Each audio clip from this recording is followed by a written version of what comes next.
नमस्कार दोस्तों, सभी स्टूडेंट्स को मेरा नमस्कार, गुड इवनिंग। कल हम लोगों ने डायमेंशनल एनालिसिस कर रहे थे, उसमें एप्लीकेशंस हम लोगों ने कुछ देखे थे, मोस्टली दो एप्लीकेशंस देखे थे।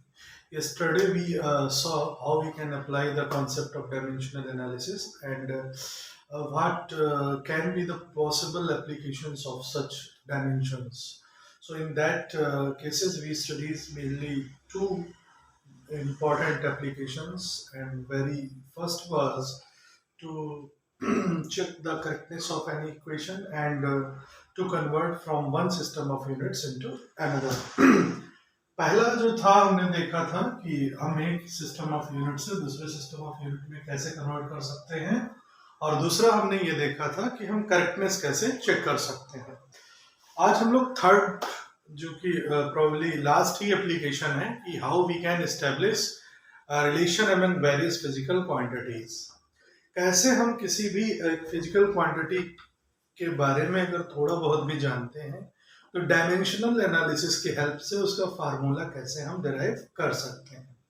तो प्रोबेबिलिटी इसमें ये है कि प्रोबेबल हमको ये पता होना चाहिए कि ये जो फिजिकल क्वांटिटी है वो किस किस फैक्टर पर, किस किस चीज़ पे डिपेंड करती है। तो उसका फार्मूला हम कैसे डिफाइन कर सकते हैं। हालांकि ये बहुत करेक्ट मेथड नहीं होता, आगे चल के भी लिमिटेशंस में हम ये देखेंगे कि डायमेंशनल एनालिसिस कहाँ पे लिमिट हो जाती है, वो भी चीज़ें हम देखेंगे। तो आज जो थर्ड एप्लीकेशन है वो है to establish the relation among various physical quantities. Third application है to establish a relation among various physical quantities। ठीक है, देखिए हमेशा याद रखिएगा हर चीज की एक लिमिट होती है, तो डायमेंशनल एनालिसिस के भी कुछ लिमिटेशंस है। ऐसा नहीं है कि ये ब्रह्मास्त्र है, आप इसको हर जगह चला देंगे और ये मास्टर की है। तो इसको अप्लाई करते हैं, ठीक है। आगे चल के देखेंगे लिमिटेशंस क्या है। पहला एप्लीकेशन इस चीज का है कि to establish a relation among various physical quantities, try to find out the time period of a simple pendulum. अगर हम ये जाने कि एक पर्टिकुलर क्वांटिटी किस किस फिजिकल क्वांटिटीज पर कैसे कैसे डिपेंड करती है, तो हम एक फार्मूला डायमेंशन एनालिसिस की मदद से बना सकते हैं। Time period of a simple pendulum. Pendulum क्या चीज होती है? Anything that is capable of oscillating to and fro from its mean position. अपनी मीन पोजीशन के इधर और उधर कोई भी बॉडी अगर कैपेबल है ऑसिलेट करने के, then it is a pendulum. Simple pendulum consists an inextensible thread of some finite length L to which a spherical bob, metallic bob is attached. इसको हम पेंडुलम इस पूरे अरेंजमेंट को बोलते हैं। ये स्फेरिकल बॉब होता है, फिजिक्स की भाषा में या अंग्रेजी में कह सकते हैं स्फेरिकल बॉब होता है। अब क्या करना है, ये अपनी मीन पोजीशन के टू एंड फ्रो ऑसिलेट करने के लिए इंडिपेंडेंट, मतलब it can go to this side and it can obviously go to this side, left and right. Now we are very much concerned with the what is the time period of such oscillations. Time period क्या है? The time taken in one complete oscillation. एक complete oscillation में इसने कितना time लिया है वही इसका टाइम पीरियड है।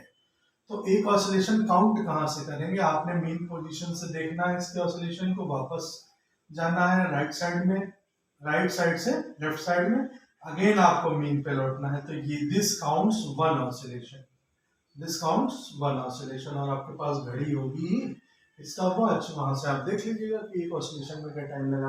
अब हमने देखा कि जब आप ऑसिलेशंस देखते हैं टाइम के साथ थोड़ी थोड़ी देर बाद ये रुक जाएगा, ऑब्वियसली रुक जाएगा। एयर का रेजिस्टेंस और रिस्टोरिंग फोर्स लगेंगे।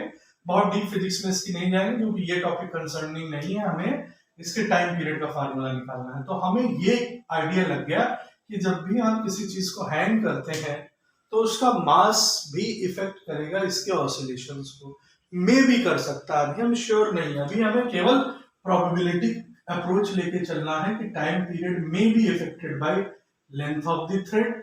जो सिंपल पेंडुलम की थ्रेड है, कम या ज्यादा करने हो सकता बदल जाए, mass of the spherical Bob, और जिस भी सरफेस पर ये एक्सपेरिमेंट हो रहा है वहां एक्सीलरेशन ड्यू टू ग्रेविटी क्या है। अभी तो अर्थ पे करेंगे हम, तो अर्थ का एक्सीलरेशन ड्यू टू ग्रेविटी भी इसको इफेक्ट करेगा। तो हमारे दिमाग में ये क्लियर पिक्चर चल रही है कि the time period of a simple pendulum में probably depend upon the length of the thread, mass of the bob and acceleration due to the gravity, means it is proportional to the, अब हमें dimensions में लिखना है तो हम ले लेते हैं कि mass to the power A, length to the power B depend करता है and acceleration to the power सी।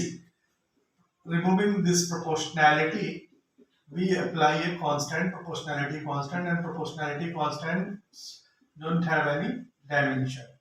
ठीक है, इसकी कोई डायमेंशन नहीं होती और डायमेंशनल एनालिसिस की मदद से आप इसकी वैल्यू भी फाइंड नहीं कर सकते। Dimensional constants can never be found with the dimensional analysis. This is the another limitation of dimensional analysis. आप इसकी वैल्यू डायमेंशनल एनालिसिस से नहीं निकाल सकते, एक्सपेरिमेंटल ही निकालेंगे। तो आगे चल के बहुत सारी किताबों में लिखा होता है एक्सपेरिमेंटली के equal to this this this, वो अभी देखेंगे, डील करेंगे। अभी क्या करते हैं, writing the dimensions on each side. हमें दोनों तरफ क्या करना है, डायमेंशंस लिख लेनी है। तो कल के लेक्चर में मैंने बताया था कि अगर किसी भी क्वांटिटी में मान लिया यहाँ टाइम पीरियड है सिंपली, तो हम क्या करेंगे, सीधे सीधे टाइम पीरियड की ही डायमेंशन लिखेंगे, ना तो m है ना तो l है।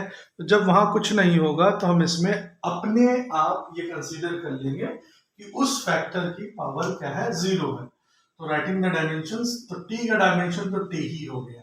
अभी मैं स्पेस छोड़ देता हूँ। के डायमेंशन लेस है, मास के लिए a से कंसर्न है, लेंथ के लिए हम b, and gravitational acceleration to the power c। Acceleration की जो डायमेंशन होगी वही ग्रेविटेशनल एक्सीलरेशन की होगी। एक्सीलरेशन की डायमेंशन आप निकाल सकते हैं v बाई टी से। v हो गया डिस्टेंस अपॉन टाइम, यानी l upon T again divided by time, तो ये हो जाएगा l की पावर -2।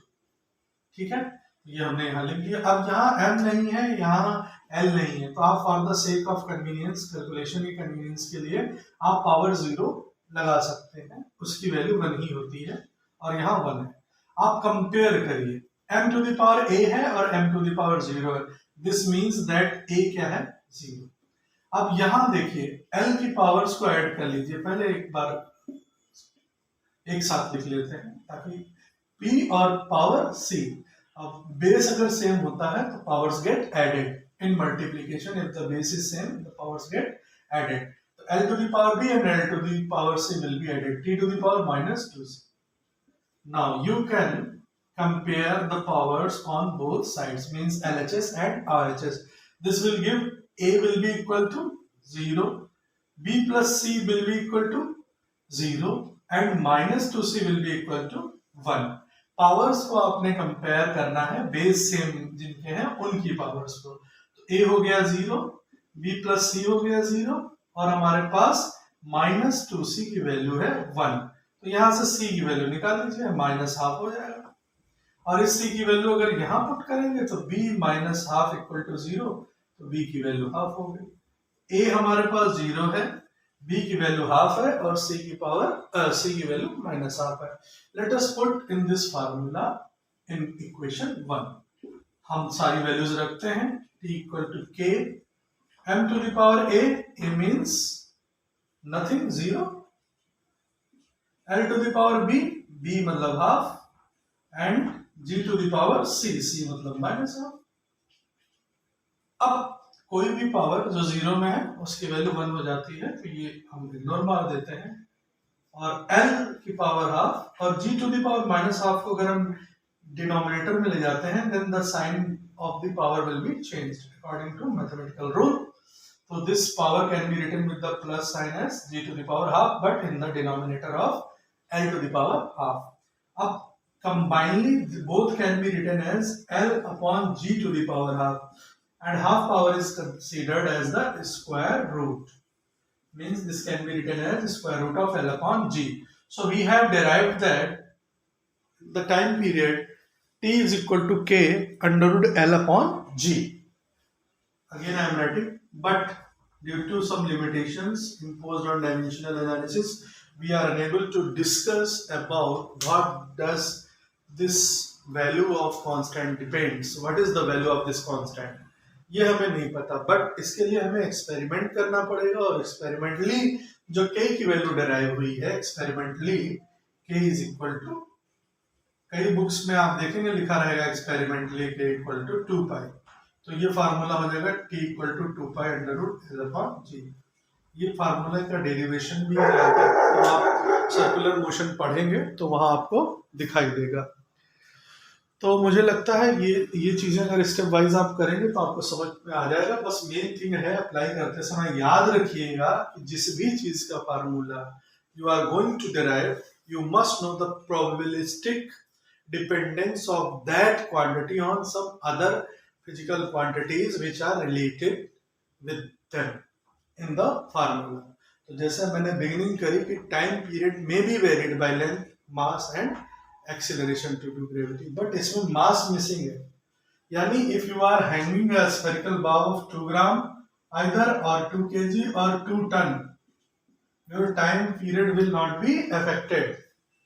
उसी प्लेस पर अगर आप डिफरेंट मास के स्फेरिकल बॉब के साथ एक्सपेरिमेंट करेंगे, your time period will, your नहीं, सिंपल पेंडुलम का time period is not going to change. तो ये जो हमारी अप्रोच थी कि ये मास पे भी डिपेंड करेगा, ये यहाँ आके गलत हो गई। तो बहुत एक्यूरेटली चीजों को ये नहीं बता सकता है। पहला तो लिमिटेशन ये आ गया, कांस्टेंट नहीं बता सकता। दूसरा, हम डिपेंडेंसी अपने दिमाग में ले लेते हैं, लेकिन आखिर में जब फार्मूला आया तो एक्चुअली वो डिपेंडेंसी थी नहीं। तो ये एक पहला एप्लीकेशन हो सकता है to find the time period of a simple pendulum. दूसरा एक और कर लेते हैं, अक्सर पूछा जाता है frequency of a stretched string.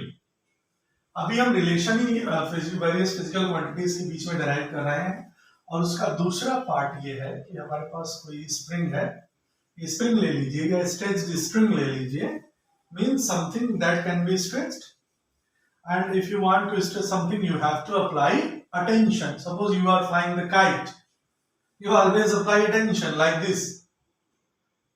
ये टेंशन है क्योंकि हवा उसको बाहर धकेल रही है, और आपको उस जो थ्रेड है जिससे आपने धागे से पतंग उड़ा रहे हैं आप, उसमें आपको रखना है अपने अकॉर्डिंग मोशन को, तो आपको टेंशन ऐसे ऐसे अप्लाई करना पड़ेगा।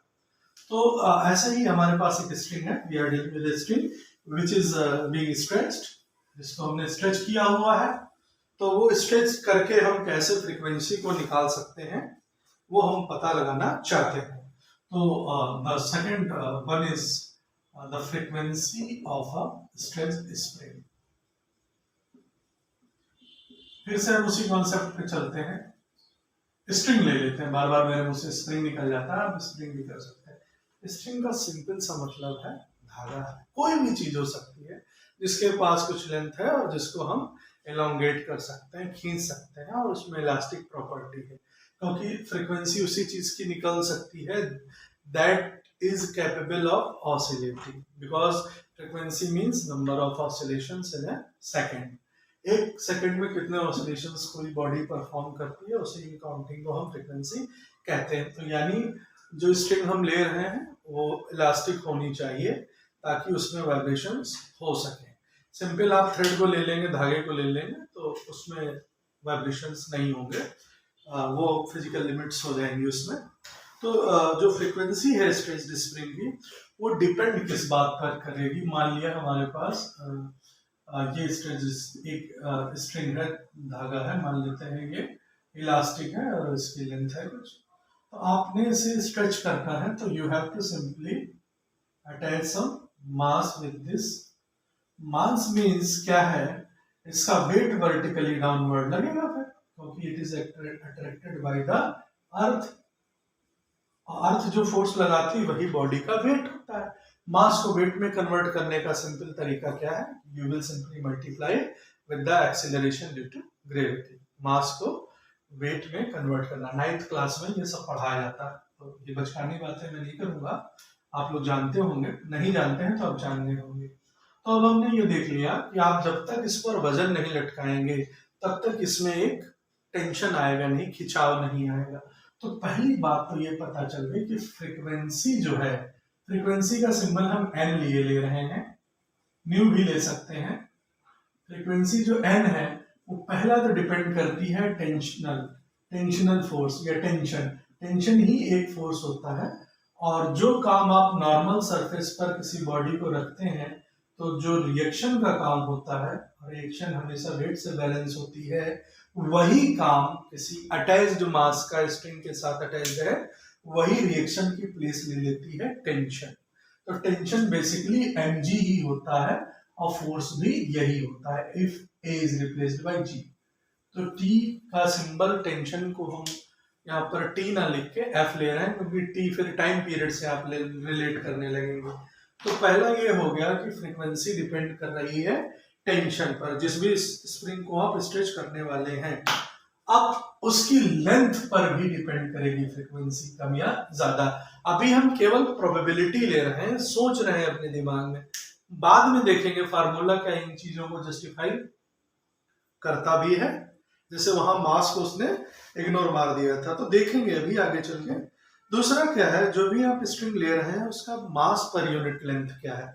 जैसे मास पर यूनिट लेंथ क्या है, आपने किसी मटेरियल की 1 मीटर की स्ट्रिंग ली, ठीक है, उसका मास 2 kg है, और आपने कुछ और हैवियर चले गए और आपने वही 1 मीटर लिया लेकिन उसका वजन जो है 3 kg। तो यूनिट लेंथ का मतलब क्या है, यूनिट जैसे 1 मीटर होता है, मीटर को आप रिपीट करते जाइए, 200 metre, 300 metre and so on. तो यूनिट क्या हो गया, जो 1 मीटर आपको ले। ऐसे ही जो यूनिट मास पर यूनिट लेंथ का मास क्या है, वो 1 मीटर में नाप रहे हो, 40 में नाप रहे हो, यूनिट लेंथ का मास क्या है उस पर भी डिपेंड करता है क्या, फ्रीक्वेंसी। तो मास पर unit length, mass upon length हो जाएगा मास पर unit length.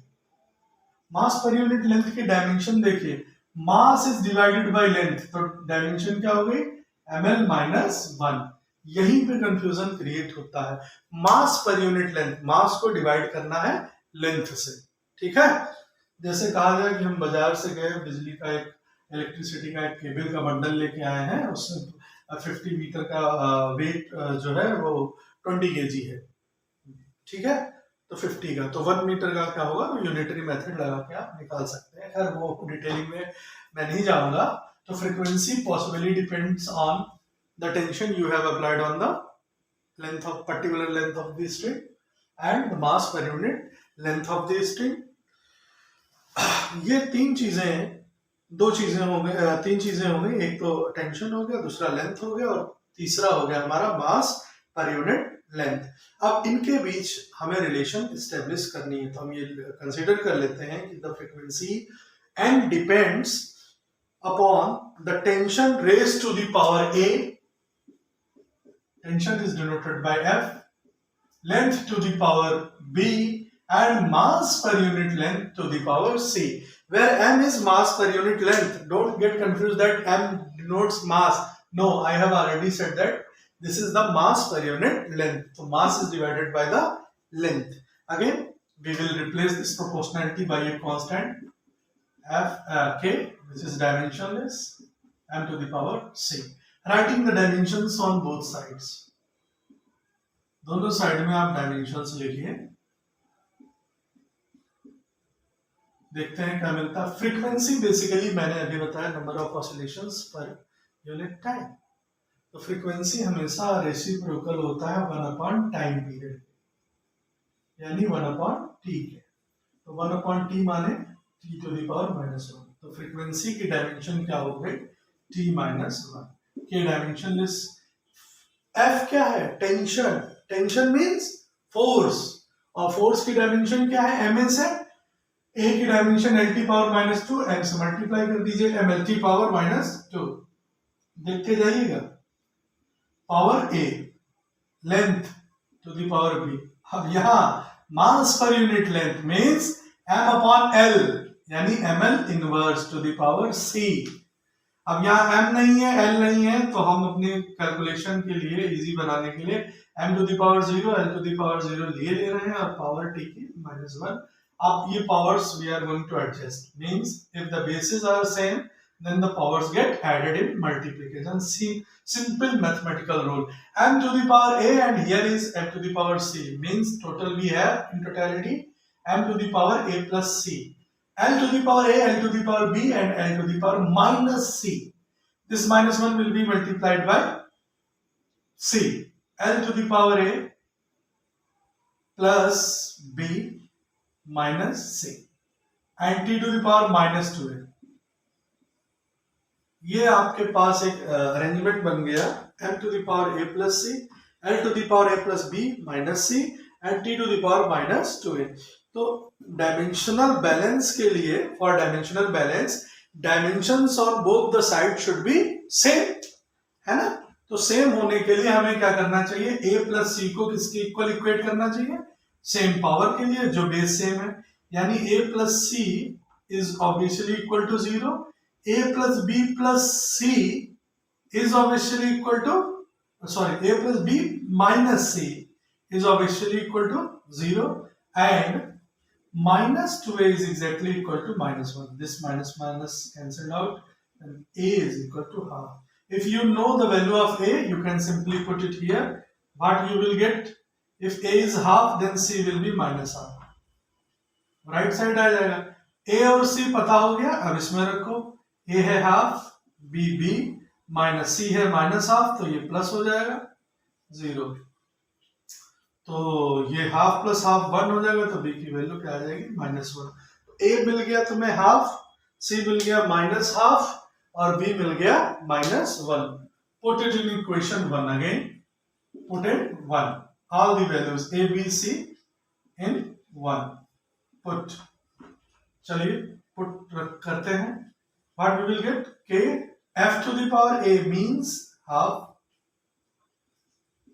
L to the power b means -1 and m to the power c means c value है -half. तो आपने दिख रहा है f to the power half, L to the power -1, m to the power -half. Again this -half will come down and will be written with positive sign, तो हम इसको साथ साथ लिख लेते हैं. और L -1 है तो इसको +1 में कन्वर्ट करना है, तो 1/L लिख सकते हैं. तो हम इसको सिंपली क्या लिख सकते हैं, K upon L under root F by M. K by L under root F by M. This is the formula for frequency of a stretched spring. अब ये K की वैल्यू फिर से नहीं पता सकता हमको, क्योंकि ये डायमेंशनल एनालिसिस की एक लिमिटेशन है. प्रोपोर्शनैलिटी कांस्टेंट यहाँ से आप नहीं निकाल सकते. तो k की वैल्यू एक्सपेरिमेंटली जो फाउंड की गई है वो हाफ है. तो जब आप यहाँ हाफ रख देंगे तो यहाँ क्या आ जाएगा, 1/2L under root F by M. This is the frequency of a stretched string. तो ये हमने एक एप्लीकेशन देखा, इसके पहले हमने time period of a simple pendulum देखा. अब इसकी कुछ लिमिटेशंस हैं. जैसे पहला लिमिटेशंस यही है कि किसी भी डायमेंशन लेस कांस्टेंट की वैल्यू या जो भी इन्वॉल्व है फार्मूले में, उसके बारे में आप कुछ भी कैलकुलेट नहीं कर सकते. कुछ भी का मतलब ये है कि उसकी वैल्यू कैलकुलेट नहीं कर सकते. Means by this method the value of any dimensional constant involve in the formula can't be calculated. दूसरा हम ये कह सकते हैं कि इफ फिजिक्स, हाँ एक चीज और समझ लीजिए, आप हमेशा जब भी डायमेंशनल एनालिसिस पढ़ेंगे MLT के बीच में ही झूलते रहेंगे. तो अगर कोई quantity, if there is any quantity which depends more than 3 quantities, 3 variable quantities से ज्यादा, 3 फैक्टर्स से ज्यादा डिपेंड करती है, तो आप डायमेंशनल एनालिसिस से उसका फार्मूला डिराइव नहीं कर सकते. Means if a physical quantity depends upon more than 3 factors, then relation among them cannot be established. आप उनके बीच रिलेशन कभी भी बना नहीं सकते, क्योंकि हर बार आपको पावर इक्वलाइज करनी पड़ती है मास की, लेंथ की और टाइम की. इसके अलावा आप कुछ नहीं कर सकते. इसलिए ये एक लिमिटेशन है. आखिरी लिमिटेशन ये है, जितने भी ट्रिग्नोमेट्रिक रेशियोज हैं, sine theta, cos theta, tan theta, etcetera etcetera, वो वैल्यूज भी आप इससे निकाल नहीं सकते. तो ये एनालिसिस यहाँ पर थोड़ी सी हमारी स्टॉप हो जाती है. ठीक है.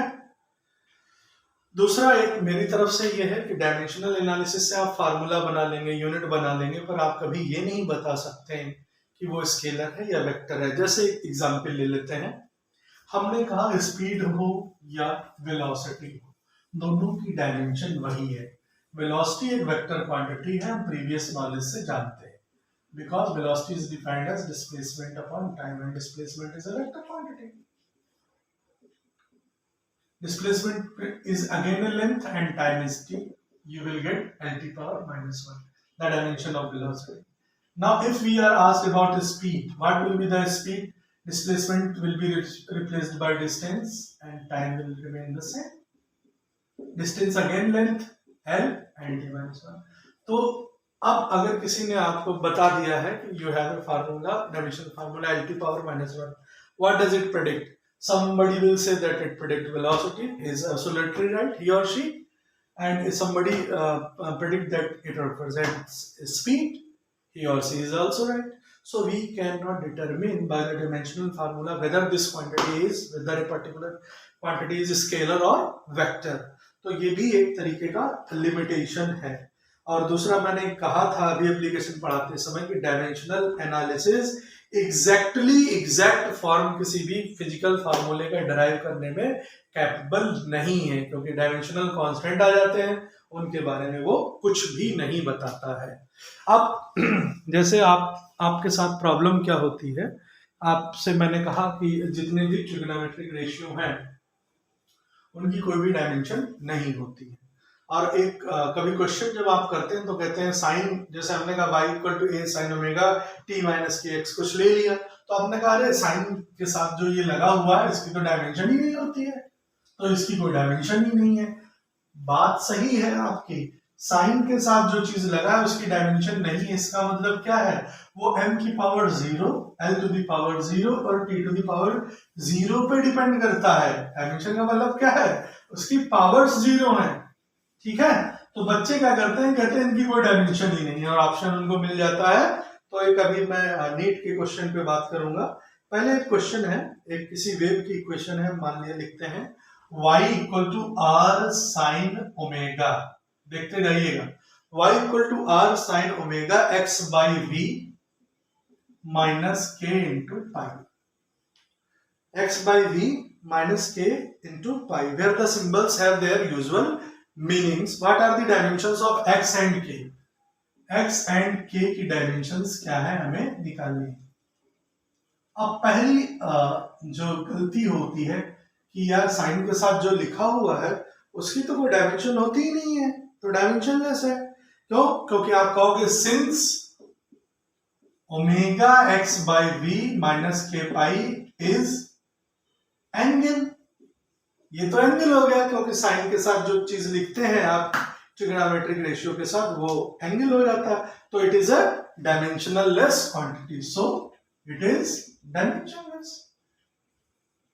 आप कहोगे इसकी तो कोई डायमेंशन ही नहीं है, ये तो डायमेंशनलेस है, लेकिन पूछ क्या रहा है, एक्स और के के बारे में पूछ रहा है। तो अब हमें क्या है, ये पता होना चाहिए कि इसका मतलब क्या है कि ये डायमेंशनलेस यहां पर हो गया। इसका मतलब ये है कि omega X upon V as well as omega K pi दोनों की कोई भी डायमेंशन नहीं होगी। This means that omega multiply करो omega X by V and omega K pi are dimensionless, इनकी कोई भी डायमेंशन नहीं है।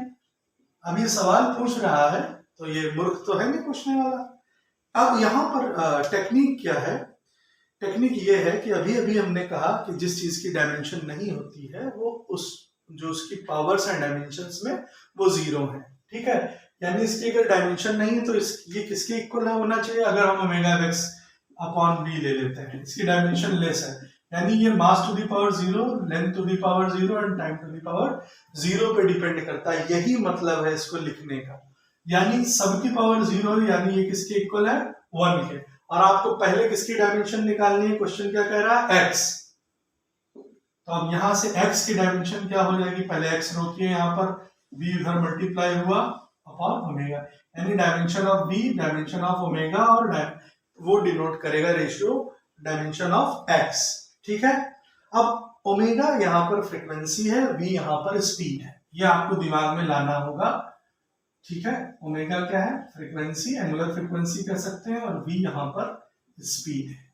फ्रीक्वेंसी हमेशा 1/t होती है, तो v स्पीड हो गई l⁻⁻1 डिस्टेंस अपॉन टाइम, और ओमेगा हो गया t-1। तो ये क्या आ गया? l⁻², सॉरी t-1 ऊपर और ये +1 गया, तो ये t तो खत्म हो गया, क्या रह गया? l। यानी x कहीं ना कहीं पोजीशन को, डिस्टेंस को बता रहा है, क्योंकि इसकी डायमेंशन क्या है? Length. It has the dimension of length, that's why it denotes that x represents the distance और लेंथ। तो देखिए, एंगल की कोई डायमेंशन नहीं थी, लेकिन इसके अंदर जो चीजें थी उनकी डायमेंशन आप निकाल रहे हैं। अब दूसरा इसी में क्या कह रहा है कि ओमेगा के पाई से हमें के की डायमेंशन निकालनी है। तो अगेन वही सिंपल फार्मूला, यही चीज अगेन। अब हमारे क्या लिखना है? ओमेगा के पाई भी डायमेंशनलेस है, यानी it depends m⁻0, l⁻0, t⁻0, यानी 1। अब हमें किसकी? के की निकालनी है, तो पाई बाई ओमेगा। अब पाई की कोई डायमेंशन नहीं होती, डायमेंशनलेस है, और ओमेगा हो गया 1/t, तो t ऊपर चला जाएगा, तो t आ जाएगा। तो k क्या डिनोट कर रहा है? t, ठीक है। यहाँ 1 लिख सकते हैं आप for the sake of calculation. तो t का मतलब क्या है कि k की डायमेंशन टाइम की डायमेंशन है, और x की डायमेंशन डिस्टेंस की डायमेंशन है। तो इस तरीके के कुछ क्वेश्चंस आते हैं नीट और जेई में। जैसे एक क्वेश्चन मुझे याद आ रहा है, y = a sin ωt-kx। इसमें ओमेगा बाई के की डायमेंशन पूछी थी। आप फिर से वही यही अप्रोच रखिएगा, निकाल लीजिएगा, आ जाएगा, अगर आप सही से पढ़ते हैं। कुछ चीजें और देखेंगे, क्या कुछ और क्वेश्चंस हो सकते हैं application based. Thank you for joining and listening. पसंद आए तो लाइक कीजिए, समझ में आए तो शेयर कीजिए, और अच्छा लगे तो सब्सक्राइब कीजिए। Thank you.